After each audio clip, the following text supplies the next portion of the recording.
Bonjour, bonjour mes chers compatriotes, Mbote Bandeko, où que vous soyez. Je vous transmets depuis Kinshasa mes salutations chaleureuses dans l'espoir que vous allez tous bien. Oui, vous allez bien, du moins physiquement. Parce que je sais que économiquement, moralement, il se passe beaucoup de choses, y compris politiquement. Il y a des moments où je me mets, je dis, mais est-ce qu'à un moment donné, Kimbouta n'avait-il pas raison quand il disait que Mokao et Kubongali sous-sauté? Mais je ne voudrais pas m'inscrire dans la logique de ceux qui pensent que le développement, que le décollage du Congo est impossible. Le Congo, comme disait Kabila, est plutôt un problème d'homme. Un problème d'homme. Parce que ceux qui sont venus, ceux qui nous ont fait miroiter le changement, ceux à qui nous avions fait confiance à un moment donné, estimant que l'ancien régime était à bout de souffle et qu'il fallait un nouveau visage, de nouvelles images, de nouvelles personnes pour changer les choses, on a l'impression que la situation, le pire, le mal s'est accentué. Le mal s'est accentué. Si du temps de Kabila, le mal était à 5%, maintenant, je pense qu'on est même, on frôle les 50%. On frôle les 50%. Donc, je confirme que le Congo a plutôt un problème d'hommes, des esprits qu'il faut changer. Toute cette classe politique qu'il faut arrêter, emprisonner même. Parce que quand vous les voyez tous et chacun, ils ne sont intéressés que par l'argent et non par autre chose. L'argent, rien que l'argent. Tous ces politiciens que vous voyez, quand ils sont venus avec l'Union sacrée, ils nous ont dit, non, l'Union sacrée, c'est la vision du président, nous adhérons à la vision du président, l'Union sacrée, ce n'est pas une affaire de postes. Ils nous ont dit ça. Quand Katumbi est venu, qu'il a rencontré M. Tshisekedi, quand Bemba et les autres sont venus, qu'est-ce qu'ils n'ont pas dit? Non, nous, en tout cas, nous soutenons la vision du président, nous, on n'est pas intéressés par les postes. Aujourd'hui, ce sont les postes qui les divisent. Voyez en qui vous faites confiance. Voyez le type de la classe politique, le type d'homme politique que nous avons dans ce pays. Mais mes chers compatriotes, je vais vous dire quelque chose qui va vous énerver.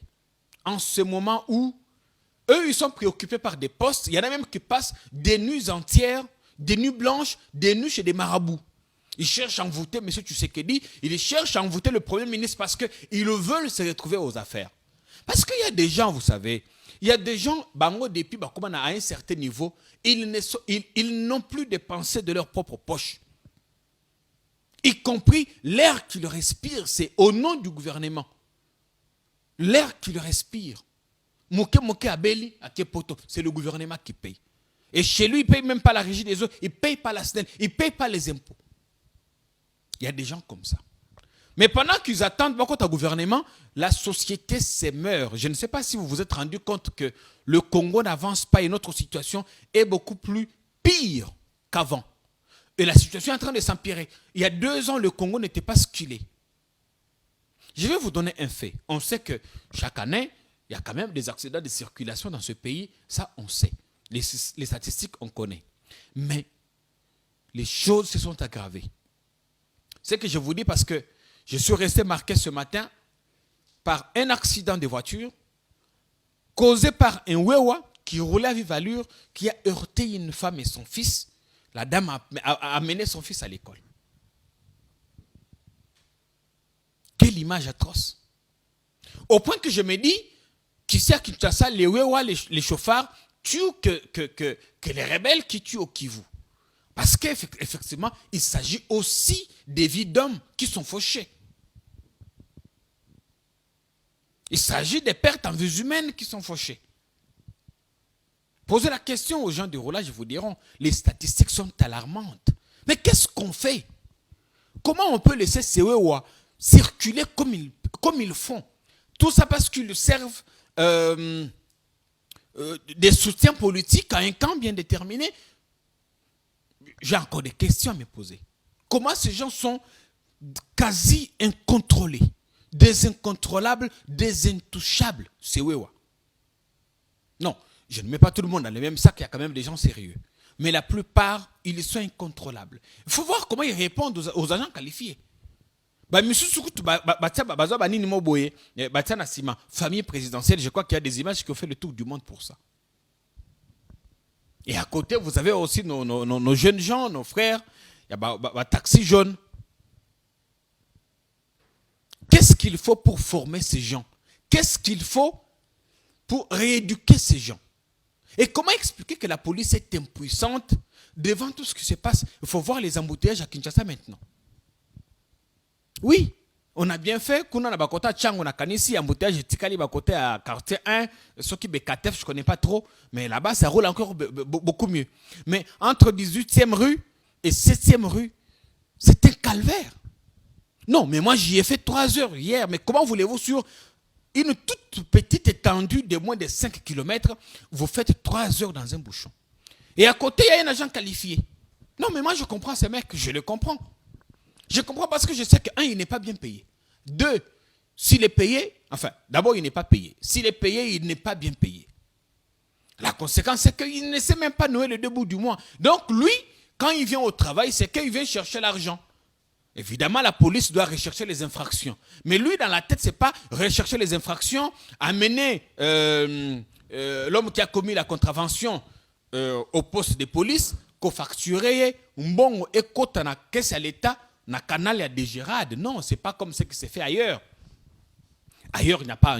Je ne vais pas vous amener en Europe, je vous amène à côté au Rwanda.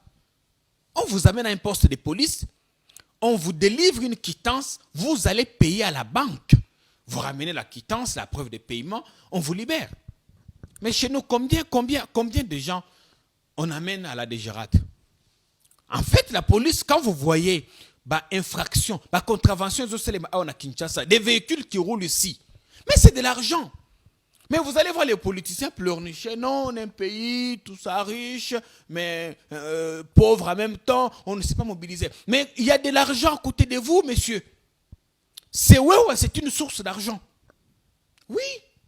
Il roule, il n'a pas de permis, il n'a pas ceci, il n'a pas de casque. Vous l'arrêtez. Cet argent va dans le compte du trésor public. À la fin du mois, on a de quoi payer les agents de l'État. À la fin du mois, on a de quoi payer ces roulages qui arrêtent. À la fin du mois, on a de quoi construire les écoles. On a un budget. Vous imaginez combien d'argent échappe au trésor public? Combien? Regardez par exemple tous ces chauffards qui brûlent le feu, qui stationnent où ils veulent. Mais c'est de l'argent. Mais quand un roulage il arrête, il lui donne 100 francs, 200 francs, 1000 francs, on le libère. Et le roulage, lui, il aime ça en fait.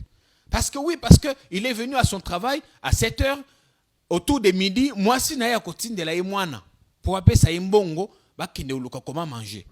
Donc il faut qu'entre 8 heures et 12 heures, à Kangi, ça t'a 10 000 francs. C'est comme ça qu'entre 10 heures et 12 heures, tracasserie comme à Kamakasi. Et l'État est où?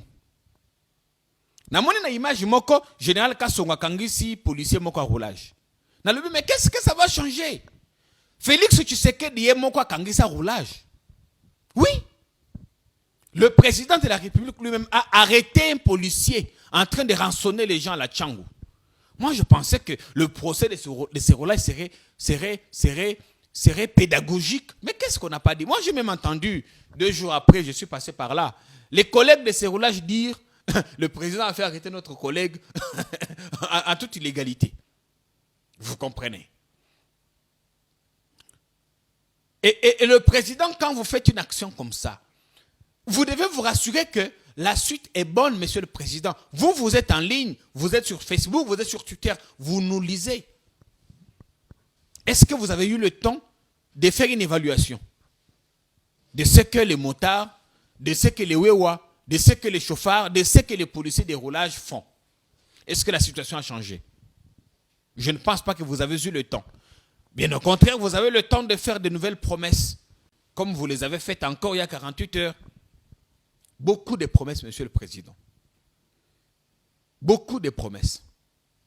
Et quand on se met à vous rappeler des promesses déjà faites et qui n'ont pas été tenues, les gens nous qualifient de haineux. Non, on n'est pas haineux. On n'est pas haineux.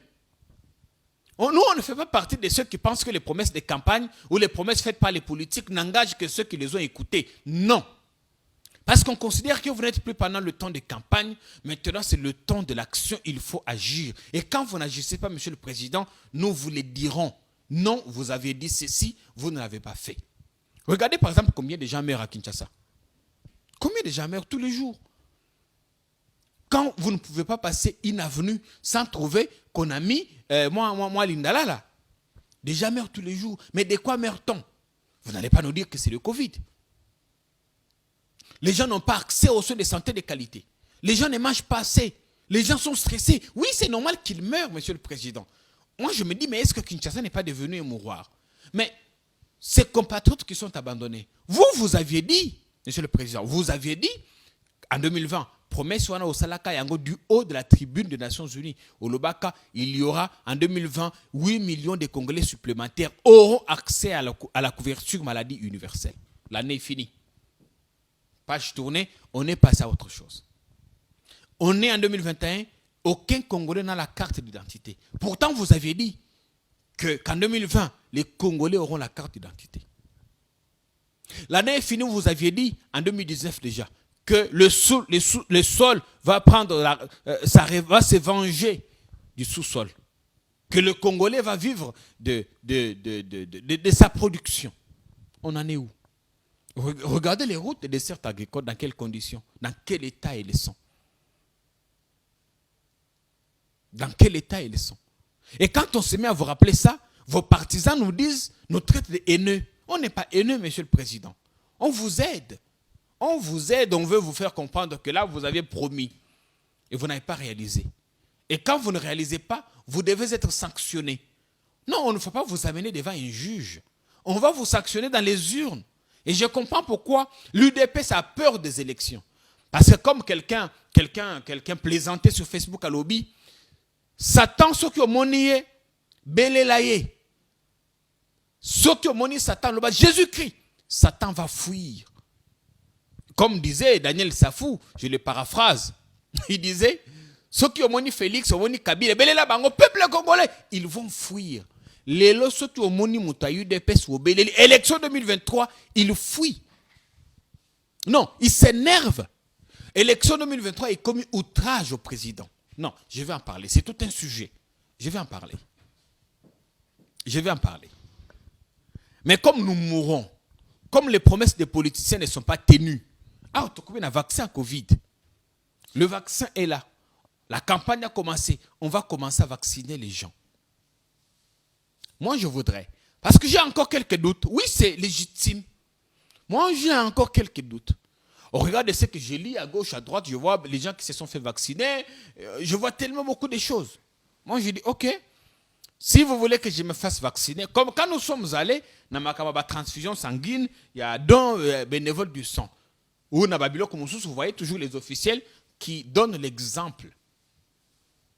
On inaugure un pont, ils viennent, ils coupent le ruban symbolique. C'est vrai, on sait que le vaccin, d'abord, c'est pour les personnels soignants, c'est pour des gens qui ont d'autres pathologies, des gens qui souffrent de l'obésité, le diabète, ainsi de suite, ou les personnes de troisième âge, on sait. Mais on voudrait que ce soit aussi pédagogique. Moi, je serais content de voir que le tout premier vaccin soit donné au président de la République. Que le tout premier vaccin, que le président soit d'abord la cobaye, qu'il soit vacciné, lui, en premier lieu. Parce qu'il est le premier de tous les Congolais. On commence par vous. On vaccine aussi le Premier ministre, M. Samalou Kondé. On vaccine Batumoussoussou, président de la Cour constitutionnelle. Oui, parce qu'ils sont un peu âgés. Batumoussoussou, et puis on vient vers nous. Et nous, on va voir, dans quelques temps, si les vaccins, s'il n'y a pas d'effet secondaire, on dit, ok, c'est bon, on peut avancer. Mais je ne suis pas en train de dire aux gens de ne pas se faire vacciner, non. Faites-vous vacciner selon vos convictions. Parce qu'en effet, le vaccin n'est pas obligatoire. Vous pouvez vous faire vacciner et soyez libre, faites-le. Voilà. Excusez-moi, le téléphone qui sonnait. Mettez-le sous silencieux, s'il vous plaît. Donc, au sujet du vaccin, on attend vraiment voir. Aujourd'hui, Vital Kamerhe a 62 ans. C'est son anniversaire de naissance. Au nom de l'ensemble de l'équipe de Non à la balkanisation, je voudrais lui transmettre mes vœux d'encouragement, mes vœux de santé, mes vœux de ténacité. Grand frère, je voudrais que tu tiennes encore autant que possible. Je sais qu'il n'est pas facile à 62 ans de se retrouver dans des conditions, dans les milieux où vous êtes. Je ne sais plus si vous êtes en prison, à l'hôpital, chez vous, à la maison, ici au Congo ou à l'étranger, je ne sais pas. Je ne sais pas non plus croire en votre innocence. Parce que je sais que quand vous êtes arrivé à la présidence, vous avez commis beaucoup de choses que j'ai tenu à vous reprocher personnellement. Vous vous preniez pour un vice-président. Et cet excès des ailes vous a poussé à prendre des décisions illégales et même impopulaires. Mais comment ne pas croire en votre innocence, encore une fois? Comment ne pas croire aussi que vous êtes innocent quand je vois que tous ceux avec qui vous avez été condamnés dans cette affaire, dans cette troublante affaire de détournement des deniers publics, c'est la coule douce chez eux ou à l'étranger. Parce que le procès 100 jours n'était pas que le procès Kamere. Il n'y a pas eu que 57 millions détournés. L'État congolais a dépensé jusqu'à 400 millions de dollars. Cet argent a servi à quoi? L'État congolais a dépensé jusqu'à 400 millions. Qu'on ne fasse pas croire que le procès 100 jours, c'était seulement le saut des moutons ou les maisons préfabriquées. Il y a d'autres aspects. Des écoles qui n'ont pas été construites. Des routes qui n'ont pas été construites ni asphaltées. Des sauts des moutons qui n'ont pas connu un début de travaux. Tout cet argent est où? Qui l'ont détourné? Qui en sont coupables? Mais comment dire que Kamere n'est pas innocent quand on voit comment les David Blattner sont en liberté? Quand on voit l'homme de la Roubank. Pire, quand on voit l'homme de l'OVD et de Sokok en liberté, s'il vous plaît, gracié par une décision du président de la République. Comment ne pas croire que Kamere est victime d'un acharnement, d'un coup politique? Comment ne pas croire? Comment ne pas adhérer à la thèse de ceux qui pensent qu'on a commencé par éliminer un potentiel challenger? Il fallait commencer par Kamere, divorcer avec le FCC. Et aujourd'hui, d'autres procès qui vont commencer. Les Matata, tout celui qui ose lever sa tête, soit ou qui est plébiscité dans l'opinion pour être candidat à la prochaine élection présidentielle, devient une bête à abattre. Et des laboratoires, ils travaillent. Des laboratoires, ils travaillent. Moi, je ne suis pas ici en train de dédonner quiconque. Si quelqu'un a détourné, sa place, c'est en prison. Mais regardez quand même l'injustice qui se caractérise. Les uns sont en liberté, les autres sont coffrés. Et pourtant, on sait que dans cette histoire des 100 jours, le marché des sauts des moutons, on sait qui a mené ce marché à Kamere. On sait quand on lui a dit, reçois tel pour tel dossier. On sait. On sait qui a bouffé quoi dans ce projet. Heureusement, Kamere n'a pas voulu parler. Il n'a pas voulu mettre sur la place publique des secrets d'État. Aujourd'hui, moi, je ne sais pas dire que Kamere est innocent. Mais au regard des éléments que je vous donne, je me dis, est-ce qu'il ne l'est pas? Est-ce qu'il n'est pas, victime d'un coup politique? Mais au fond, je voudrais quand même poser la question au président Tshisekedi. Comment vous sentez-vous, monsieur le président, quand vous regardez Kamere en prison? Comment vous sentez-vous? Dans quel état vous trouvez-vous quand vous regardez vos images d'avant? Tout le temps de campagne fait ensemble. Quand vous regardez ce temps et ce qu'il est devenu, comment vous sentez-vous? Je ne plaide pas ici pour l'injustice. Je ne plaide pas ici pour l'impunité. Quand quelqu'un a détourné, il mérite bien d'être là où il est. Si Kamere a détourné, sa place c'est là où il est. Il ne mérite même pas la révision de son procès. Bien au contraire, en appel, il doit encore être condamné. Il me faudrait même que sa peine soit alourdie, aggravée. Mais s'il est victime d'un coup politique, que Dieu s'occupe de lui. Que Dieu s'occupe de lui. Parce que j'ai appris que maintenant, quiconque ose lever le ton ou montre ne serait-ce que quelques ambitions pour 2023, on l'écarte, on l'étouffe. La stratégie du pouvoir pour le pouvoir. Au point qu'on a passé 2 ans, on va passer 3 ans maintenant, à ne pas travailler, mais plutôt à chercher à consolider son pouvoir. Mais vous avez été élus. Pourquoi, messieurs? À la fois à la présidence, à l'Assemblée, au gouvernement, ainsi de suite. Vous vous retrouvez là-bas pourquoi? Pourquoi êtes-vous payé par l'État si vous ne prenez le temps que de consolider votre propre pouvoir? Ah, le pouvoir amenuise. Hein? Kabila a dit ça en 2007. Et qu'il y a une vie après le pouvoir. J'ai vu les images troublantes de Bukavu. Des femmes autour du feu qui interpellent le président, qui appellent à la libération de Vital Kamerhe. J'ai eu mal au fond de moi. J'ai eu mal. J'ai vu les images de Walungu. Walungu où je suis allé. J'ai même vu la maison que Kamerhe était en train de construire. Elle est inachevée en ce moment. J'ai vu la peine de ces gens. J'ai vu leur souffrance. Et je voudrais que justice soit faite dans ce dossier. Entre-temps, il y a un autre procès qui s'ouvre. Des gens qui auraient détourné la gratuité de l'enseignement.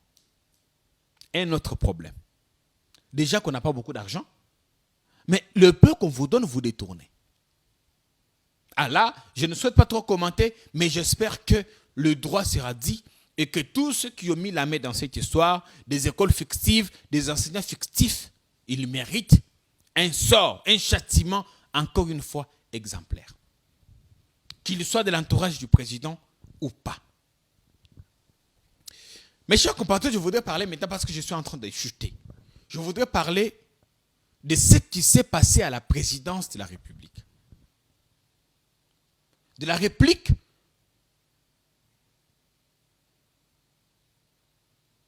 de la cellule de communication du président aux évêques catholiques.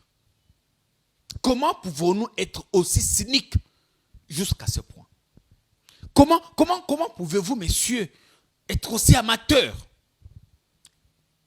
être aussi apprentis jusqu'à ce point? Non, j'ai compris maintenant que quand tu es en face de quelqu'un du pouvoir, ne t'énerve pas, crie, Belé la caca, élection en 2023.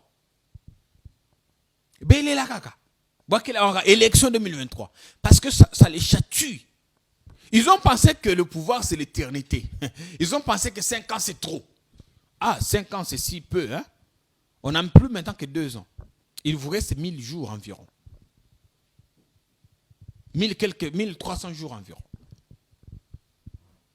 Mais nous, ce qui compte, ce n'est pas que yo oye oublié moussou soit côté. Ce qui compte, c'est que oye oti qui quand même impact. Parce que si vous ne laissez rien, si vous ne faites rien, c'est 5 ans de nos vies. Imaginez qu'en Afrique, l'espérance de vie est jusqu'à 45-50 ans. Donc vous venez nous voler 5 ans de nos vies. À ne rien foutre, à vous enrichir, et nous on est là. On va se plaindre, non, en 2023 on va voter d'autres personnes. Entre-temps, les 5 ans. Et c'est là que je me dis, si vous avez des gens, à la fin des mandats, il faut évaluer tous ces gens. S'ils n'ont pas mérité, il faut même les emprisonner. Il faut les emprisonner. Pourquoi on ne peut pas initier une loi comme ça? Qu'un président, qu'un gouvernement qui a démérité, à la fin, on les sanctionne, on arrête tous ces gens. Parce que c'est quand même 5 ans de nos vies qu'ils nous ont pris gratuitement, messieurs. J'ai vu comment cette cellule de communication a dressé le président contre Nzambe, contre les évêques. Je ne dis pas que les évêques sont comme Nzambe, mais Bazabanganga Nzambe. Mais vous avez littéralement insulté ces gens. Juste parce qu'ils vous ont dit que vous devez organiser les élections en 2023. C'est ça vraiment.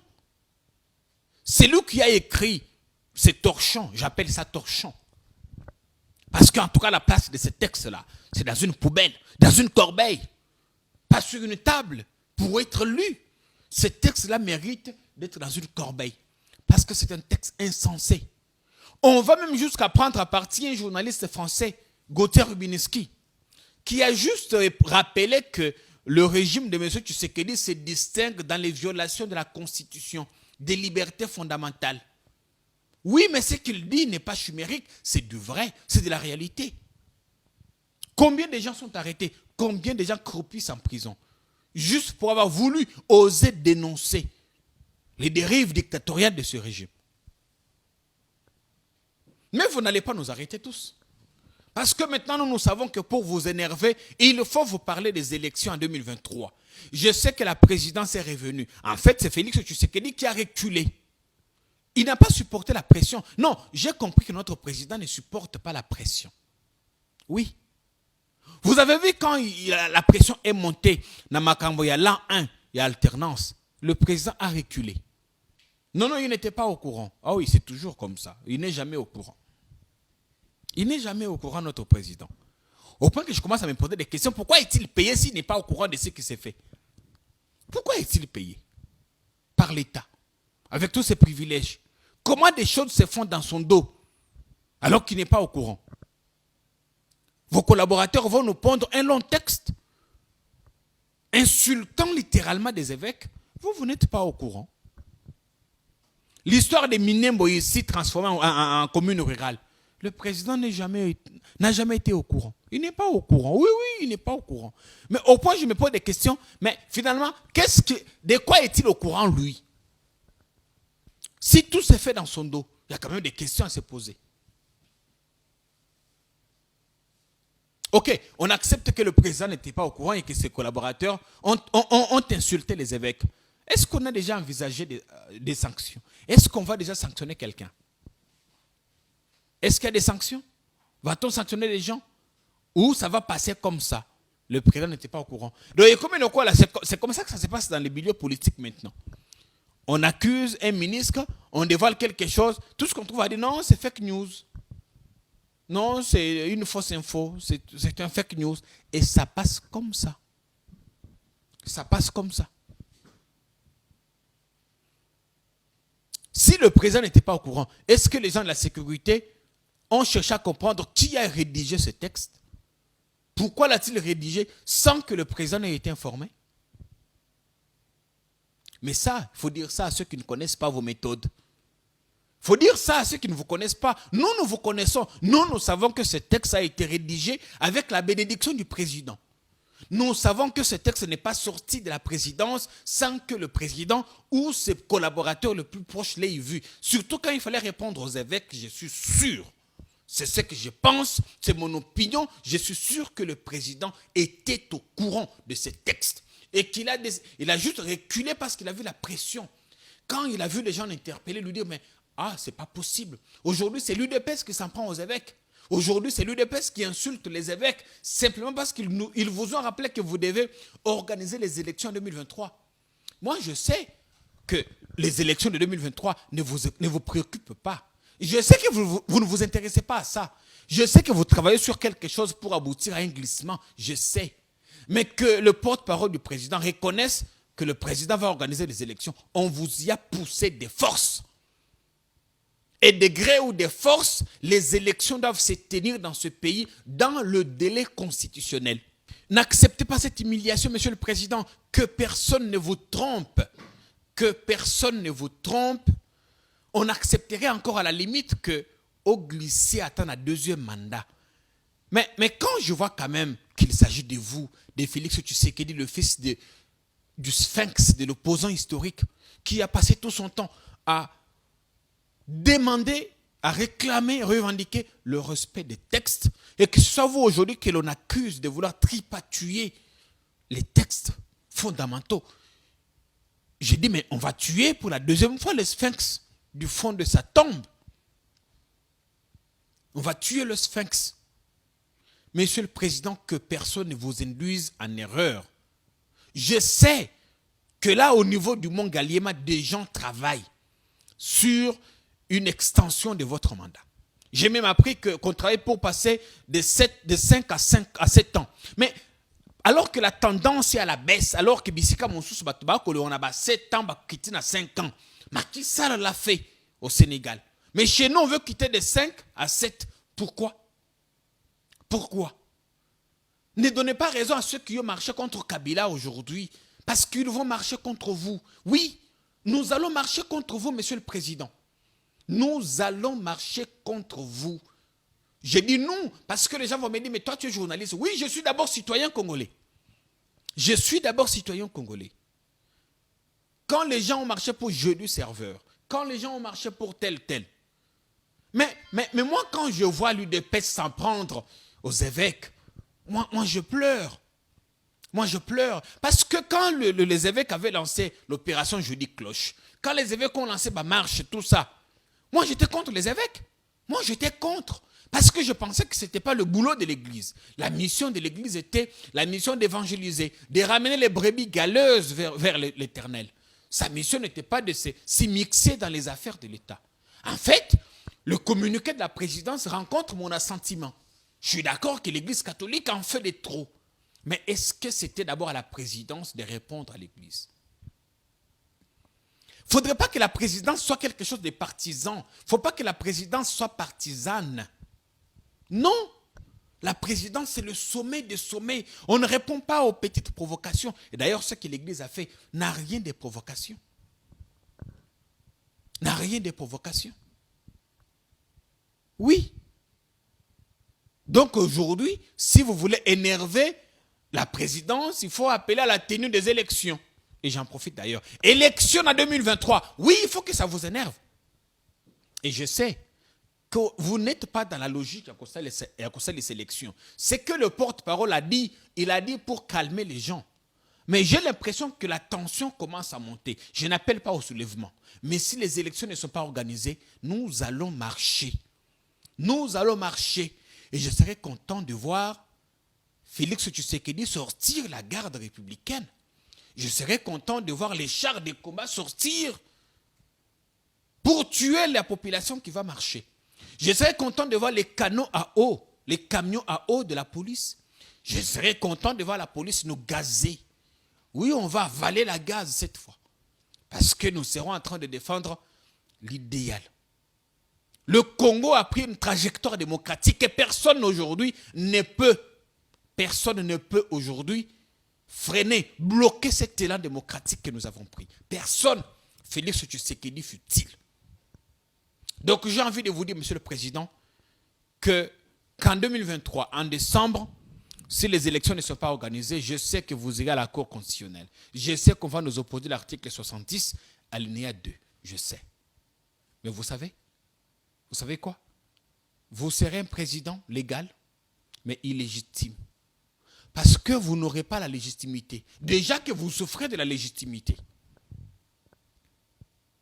Et tous les morts qu'il y aura lors des manifestations, vous allez les porter sur votre conscience. Imaginez un homme qui est arrivé au pouvoir, qui a suscité un certain espoir.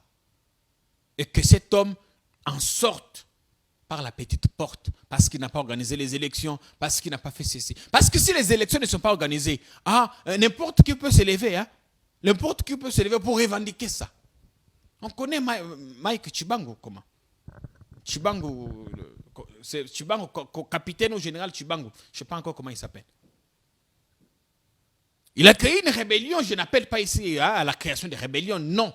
Parce que ce qui est autant de préambule de la Constitution d'ambition, on veut que le pouvoir ne s'exerce que par la voie démocratique. On ne peut pas prendre les armes, on ne peut pas faire quoi que ce soit pour arriver au pouvoir, il faut qu'il y ait des élections.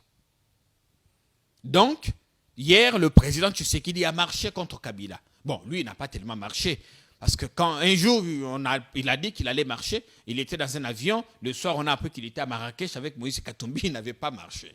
Mais à l'UDPS, il y a des gens qui ont marché. À l'UNC, il y a des gens qui ont marché. Les mouvements citoyens, l'Église catholique. Cette fois, les 50-50, ce sera 50 de l'Église catholique, 50 d'autres personnes. Ce ne sera plus l'UDPS. Et nous savons que nous allons faire reculer l'UDPS dans ses velléités des violations de la Constitution. Nous savons que nous allons faire reculer le président Tshisekedi qui ne veut pas organiser des élections. On va vous faire reculer, monsieur le président. On est ici et tenez ça pour dit. Ce n'est pas une menace. Moi, je ne suis pas Barnabé, je ne dis pas que Koulibaly a Bouma. Non. On va vous faire reculer. Vous serez obligés d'organiser ces élections dans la précipitation. Parce que c'est le moment maintenant de les organiser. C'est le moment. Si vous ne les faites pas aujourd'hui, vous les ferez même au 1er janvier.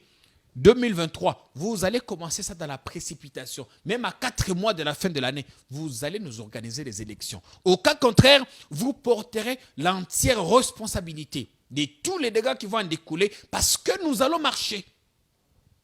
Oui, nous allons marcher, mais pas pour brûler. À l'époque, l'UDPS marchait et brûlait. Nous allons marcher.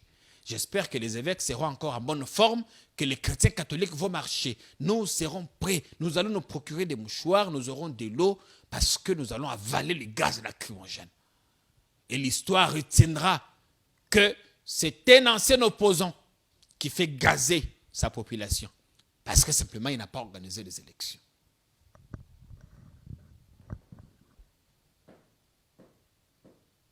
L'émission est finie. L'émission est finie. Donc, si vous voulez que tout ceci n'arrive pas, organisez-nous des élections. Et on va vous sanctionner. On va vous sanctionner. Oui, comme je dis. Le peuple va vous sanctionner. Ceux qui ont mérité seront reconduits. Ceux qui ont démérité seront chassés. Et le peuple, il sait voir 2 ans après, est-ce qu'on avance ou on recule? On recule. On n'avance pas. Ou on avance à reculons. Hein? On avance à reculons. Ok, le bosso, aux ongles, ça m'a dit pas. Il faut qu'on sanctionne. Oui, oui, on va vous sanctionner. On va vous sanctionner. Donc, monsieur le président, préparez-vous à avoir 75 policiers dans 3 ans. Préparez-vous à avoir 75 policiers. Préparez-vous à laisser tout ça. Parce que si nous avons de très bonnes élections, je ne vois pas par quelle alchimie vous allez être réélu. Moi, je ne vois pas par quelle alchimie vous serez réélu. Au regard de ces bilans mitigés, catastrophiques. Comment quelqu'un de consciencieux peut aller encore voter pour vous? On n'est pas encore en campagne.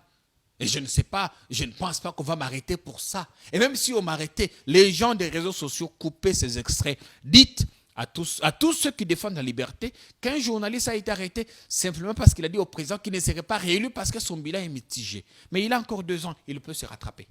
Il a encore 2 ans, il peut faire l'essentiel. En 2 ans, il peut faire mieux. Mais ça va être difficile. Je vous retrouve très prochainement. Merci.